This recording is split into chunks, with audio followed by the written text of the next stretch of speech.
Hey guys, this is Dr. Hub. In case you haven't subscribed, please do subscribe for updates. Spinal cord segments and the corresponding vertebral bodies.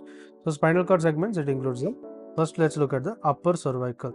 So we have the upper cervical.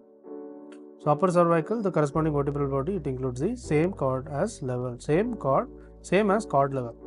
So same as a cord level. Next, we have the lower cervical. So lower cervical. So lower cervical, it includes one level higher. Next is the upper thoracic. Upper thoracic, we are writing it as UT, so it is 2 levels higher. Then comes the lower thoracic. This is about 2 to 3 levels higher. Next, we move on to the lumbar. So when you look at lumbar, it will be, this is T10.